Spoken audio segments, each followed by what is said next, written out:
Hello guys, ഇങ്ങനെ ഇവിടെ പോയെന്ന് വെച്ചെങ്കിൽ സർക്കസ് കാണാൻ പോയിരിക്കും ഗായ്സ്.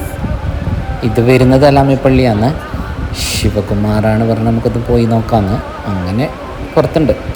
ടിക്കറ്റ് വില കണ്ട് നിന്നിട്ട് ഗായ്സ് 300 രൂപ.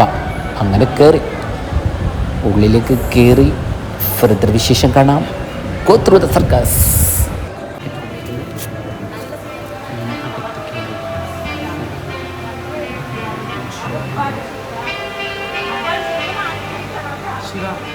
How was it? I think it was nice. Is it? Circus കാണാനൊന്നും മോശമില്ല. ആളൊക്കെ വന്നുകൊണ്ടിരിക്കുന്നുണ്ട്. അങ്ങനെ നമ്മൊരു സെറ്റായി സീറ്റ് ഉറപ്പിച്ചു.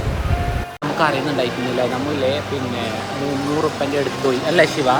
300 അധികമാണ് പൈസ, ഭയങ്കര അധികമായി പോയി. പക്ഷെ നമ്മൾ ഇവിടുന്ന് ആളോട് ചോദിക്കുമ്പോൾ പറഞ്ഞു പറഞ്ഞ പൈസ ഉണ്ടായിരുന്നു. ഇതെല്ലാം സെയിം അല്ലേ, 300 എടുത്താലും 100 എടുത്താലും 200 എടുത്താലും. പക്ഷെ നമ്മൾ 600 റുപ്യ പോയി. പൈസൻ്റെ കാര്യത്തിൽ ഭയങ്കര പൈസ. ശിവന്റെ മുഖം നോക്കല്ലോ.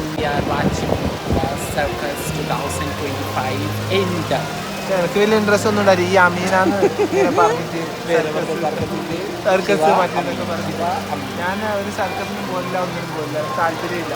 സർക്കസ് സിനിമ സംഭവം എനിക്ക് താല്പര്യമില്ലേ? പിന്നെ പോപ്കോൺ പോപ്കോൺ തിന്നാൻ വേണ്ടിട്ടാണ് ഞാൻ വന്നത്. പിന്നെ ലേസ്, ഇവിടെ വരുന്ന എന്ത് കിട്ടിയാലും അതപ്പം തന്നെ ചോദിച്ചു. അങ്ങനെ കയറിയിട്ടിരിക്കുമ്പോഴത്തേക്ക് തന്നെ സർക്കസ് സ്റ്റാർട്ട് ചെയ്യാൻ തുടങ്ങി. എങ്ങനെ വെച്ചെങ്കിൽ ആൾക്കാർ ഇങ്ങനെ പരേഡ് പോലെ വന്നിട്ട് സൂപ്പർ വാങ്ങിക്കാനാണ് ഞാൻ വന്നത് അല്ലേ.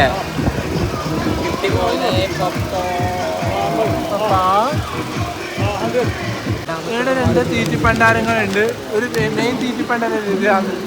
ലോകത്തിലെ ആൾ ഇവിടെ വന്ന എല്ലാ സാധനവും എടുത്തിട്ട് മേടിച്ചിട്ട് പൈസ പറ്റ കളഞ്ഞു.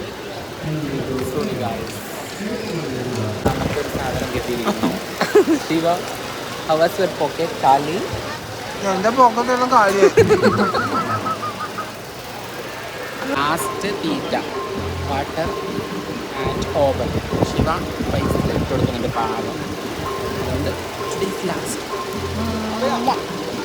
ഞാൻ ലാസ്റ്റ് എന്ന് പറഞ്ഞതാണ്. പക്ഷേ ലാസ്റ്റ് എന്ന് പറഞ്ഞാണ് ഇവിടെ പിന്നെ എന്ത് സാധനം കൊണ്ടുവന്നാലും അമ്മീനടുത്ത് ഓരോ തവണയായിട്ട് മേടിക്കും. ഇപ്പൊ ലാസ്റ്റ് കൊണ്ടുവന്ന പുല്ലുമുട്ടായി അതും മേടിച്ചു. ഇവിടെ കൊണ്ടുവന്ന ഒരു സാധനം മേടിക്കാൻ നമ്മൾ മേടിക്കാം, എല്ലാ സാധനവും മേടിച്ചു. സർക്കസ് കഴിഞ്ഞിരിക്കുന്നു. എങ്ങനെയുണ്ട്? എന്റെ വയറെല്ലാം നിറഞ്ഞു. അമീൻ്റെതും കൂടി ഞാനാണ് തിന്നത്. സർക്കസുമായിട്ടുള്ള അഭിപ്രായം പറ. സർക്കസ് നല്ല സർക്കസ് തന്നെ ഉണ്ടായി. പക്ഷേ ഇവിടെ സർക്കസ് തിന്നു പറഞ്ഞാൽ അവരവിടെ സ്റ്റോപ്പ് ചെയ്യണമായിരുന്നു. ഓരോരോ സാധനം കഴിയുമ്പോൾ ഓരോന്ന് വരുന്നു. ആദ്യം വന്നു പിന്നെ ഐസ്ക്രീം, പിന്നീട് വരുന്നു കോൺഫ്ലേക്സ്, പിന്നെ വരുന്നു ലേസ്, പിന്നെ വരുന്നു മിറിൻഡ, പിന്നെ ഫ്രൂട്ടി, പിന്നെ വാട്ടർ വന്നു. അത് കഴിഞ്ഞപ്പാട് ഇതും കൂടി വന്നു. ഇത് പറഞ്ഞാല് പുല്ലുമുട്ടായി. അതോടുകൂടി എല്ലാം കഴിഞ്ഞു. അതുകൊണ്ട് നമ്മൾ മേടിക്കാതെ ഒരു സാധനമില്ല, എല്ലാം ഒന്നാകെ മേടിച്ചിന്.